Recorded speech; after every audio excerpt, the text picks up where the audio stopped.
She burned a city to the ground, and the internet has not stopped arguing about it since. But before she was the Mad Queen, before she was the breaker of chains, before she was even Daenerys Targaryen, she was a name, a number, a price tag on a girl her own brother sold to a warlord for an army that never came.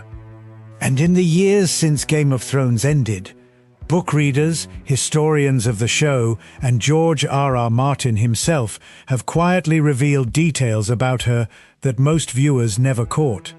Details that change how you see everything she did. 5 things about Daenerys Targaryen that most people don't know. Some of them are heartbreaking. One of them will make you rethink the entire ending of the show. Stick around, because number 4 is the one almost nobody talks about, and it might be the most important one on this list. Before we go further, if you're into Targaryen history, Game of Thrones lore, and the stories behind the stories, hit subscribe now. Mereth Tales puts out videos like this every week, and you will not want to miss what's coming next. Let's begin. Number 1. She was almost never named Daenerys. Daenerys wasn't just a name plucked at random.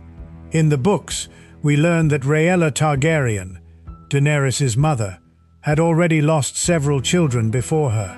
Stillbirths, infants who didn't survive their first days.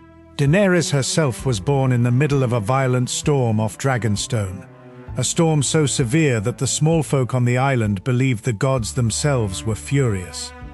Her father wasn't there. Aerys the Mad King was already dead, killed by Jaime Lannister, by the time she took her first breath. Her mother did not survive the birth either. Rhaella died bringing Daenerys into the world, on an island under siege, in the middle of a hurricane, with the Targaryen dynasty collapsing around her. That's where the name Daenerys Stormborn comes from. It's not a poetic title someone invented later. It's a literal description of the exact circumstances of her birth. The last Targaryen born in Westeros, arriving in blood and wind and grief. She never knew her mother's face. She never knew a version of the world where her family held any power at all. From the very first second of her life, Daenerys Targaryen was defined by loss. Number 2. Her brother Viserys wasn't just cruel. He was terrified. Most people remember Viserys as the show's first true villain, the man who called his own sister mine, who threatened her, who sold her to Khal Drogo like property. And he was cruel. That part is true. But what the show never fully explains is why. Viserys was a small child when King's Landing fell. He watched his family's 9-generation dynasty collapse overnight. He spent his entire life afterward being smuggled across the free cities, sleeping in borrowed rooms, wearing borrowed clothes, watching magisters and merchants smile at him, and then close their doors the moment he asked for real help. He grew up being called the Beggar King behind his back by the very people he was begging for an army. He wasn't raised to be a person, he was raised to be a claim, a walking legal argument for a throne he could never actually reach. Everything he did to Daenerys, the threats, the control, the cruelty, came from a man who had never once in his life felt safe, and who had learned that the only power he had left was power over her. That doesn't excuse what he did, but it's the piece of the story the show cut for time, and it's the piece that explains why Daenerys spent years afraid of men who claimed to love her. Number 3. The Dothraki never called her Khaleesi as a name. Here's one that surprises a lot of viewers, even longtime fans. Khaleesi isn't Daenerys' name. It's a title. The Dothraki word for the wife of a Khal, a warlord. Every Khal's wife is a Khaleesi. It's the equivalent of calling someone Your Majesty. It was never meant to be used the way the show sometimes uses it, almost like a nickname exclusively hers. What makes this detail matter is what happened after Khal Drogo died. In Dothraki culture, when a Khal dies, His Khaleesi is expected to join the Dosh Khaleen, a council of widowed Khaleesis who live out the rest of their lives in a temple, stripped of power, never permitted to leave. Daenerys refused. She didn't just lose the title of Khaleesi when Drogo died. By every rule of the only society that had ever accepted her, she was supposed to disappear.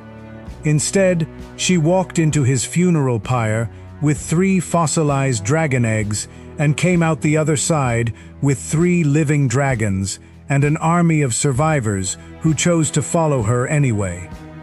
She didn't just survive Dothraki law, she broke it, and then she rewrote what the word Khaleesi meant for everyone who came after her. Number 4. She set Slavers Bay free, and it nearly destroyed her. This is the one almost nobody talks about, and it's the key to understanding everything that happens to her later. When Daenerys conquered the slave cities of Astapor, Yunkai, and Meereen, the show frames it as a triumph. Dragons, fire, chains breaking, freed slaves chanting her name. And for one glorious sequence it is. But what the show barely shows you is what came after. Freeing an entire economic system built on slavery doesn't just free people. It collapses trade networks, crashes local economies, and leaves hundreds of thousands of newly freed people with no food, no work, and no infrastructure. In Meereen specifically, Daenerys spent what the books describe as months, not episodes, months, trying to actually govern a city she had liberated by force. Insurgents called the Sons of the Harpy assassinated her soldiers in the streets. Former slaves starved because the harvests failed. The masters she'd overthrown quietly funded chaos from the shadows. Daenerys wasn't just a conqueror in Essos. She was, for a long stretch of the story, a failed administrator. A queen who could burn her way through an army, but couldn't figure out how to run a sewage system or negotiate a grain shipment. It's the part of her story that gets skipped because it isn't as cinematic as Dragons, but it's the exact rehearsal for what happens later in King's Landing. Long before she burned a city, she'd already learned, the hard way, how easily liberation curdles into chaos when there's no plan for what comes next. Number 5. The books suggest she was never meant to rule alone. This is the detail that changes everything, and it comes almost entirely from George R.R. Martin's own writing, not the show. Throughout the book series, there's a recurring idea, quiet, easy to miss, that the prophecy Daenerys believes applies to her, the prince who was promised, was never meant to describe one person. In the original High Valyrian, the phrase is gender neutral. It doesn't say prince, it could just as easily mean princess, and multiple characters in the books, including Daenerys herself in her visions in the House of the Undying, receive fragments of a prophecy that seem to describe not one hero, but 2, a dragon with 3 heads. 3 heads, not 1 rider, 3.